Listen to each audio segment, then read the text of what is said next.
Hello everyone, সবাই কেমন আছেন? আশা করছি ভালো আছেন। আরেকটি নতুন ভিডিও নিয়ে চলে আসলাম। এখন আমার ভয়েস ভিডিও প্রায় দেওয়া হয় না। সামনে আমার পরীক্ষা, ফাইনাল পরীক্ষা আর কি, তাই ভিডিওর পিছনে তেমন একটা সময় দেওয়া হচ্ছে না আমার। তো আজকে আমি যে ভিডিওটা শেয়ার করব এটা হচ্ছে পহেলা বৈশাখের দিন। সেদিন আমি কি করেছিলাম ওইটারই একটা ভিডিও আর কি, ছোট করে। পহেলা বৈশাখ সেই কবে গিয়েছিল আর এখন দিচ্ছি।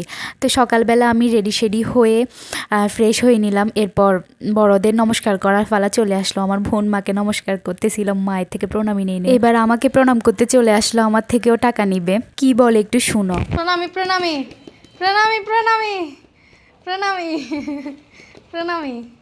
না না না না না না না, এটা হবে না, এটা হবে না। না না না না না না না।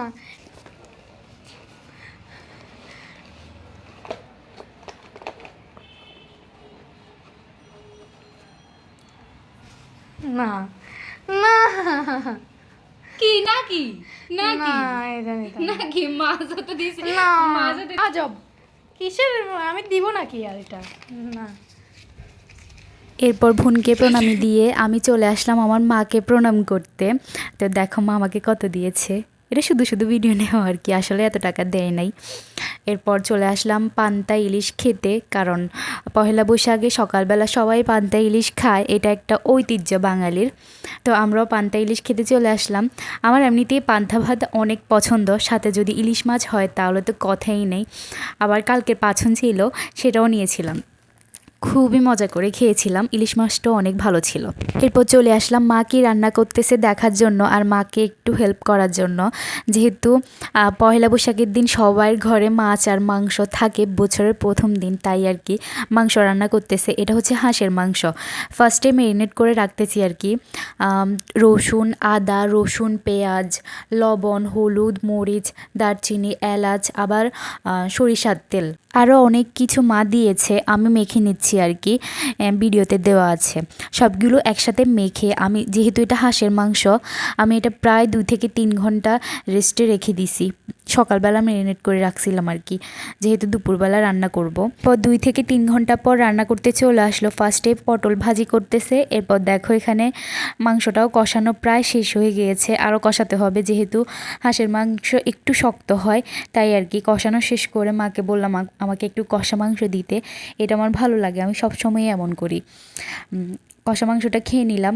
আমার মানে ঝোল করে রান্না করা মাংসর থেকে কষা মাংস খেতে অনেক বেশি ভালো লাগে। এরপর দেখতে দেখতে রান্নাটাও শেষ হয়ে গেল, মাংসটা নামিয়ে নিল। নামিয়েই ফার্স্টে একটা বাটিতে নিয়ে নিল, কারণ আমাদের উপরের ফ্ল্যাটে একটা আন্টি থাকে একা আর কি, ওনার জন্য একটু মাংস দিয়ে আসলো। আমার বোন গিয়ে দিয়ে আসছে। এরপর দিয়ে আসার সময় আন্টিও আমাদের জন্য আবার বিরিয়ানি পাঠিয়ে দিল। তিনি বিরিয়ানি রান্না করেছেন আর কি। তো বিরিয়ানিটা 2 কামড় খেয়েছি, বেশি খাই নাই, কারণ আমার মাও অনেক কিছু রান্না করছে, ওইটাও খেতে হবে, না হলে তো মার বকা শুনতেই হয়। এরপর নিয়ে নিলাম ভাত, লেবু, পেঁয়াজ, দিয়ে দিল পটল ভাজি। পটল ভাজি আমার ভালো লাগে খেতে। ভাজিটা দিয়ে খাওয়া শেষ করতে করতে দেখতেছি মা ইলিশ মাছও ভাজি করেছিল। ইলিশ মাছ একটু খেয়েছি, কারণ অ্যালার্জি আছে, যেহেতু সকালবেলা একটা খেয়েছিলাম। এরপর দিয়ে দিল মাংস, যেটা বেস্ট হয়েছে, অনেক বেশি মজা হয়েছে।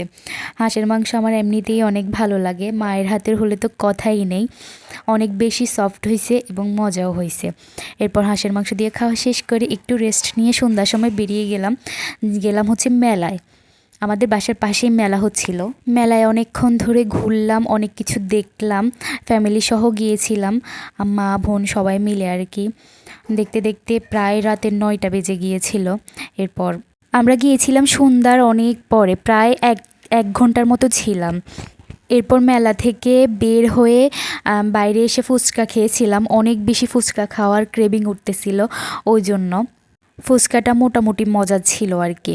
তো আজকের ভিডিওটা এই পর্যন্তই। সবাই ভালো থাকবেন, সুস্থ থাকবেন, টাটা। আর আমার জন্য আশীর্বাদ করবেন, কারণ আমার সামনে পরীক্ষা।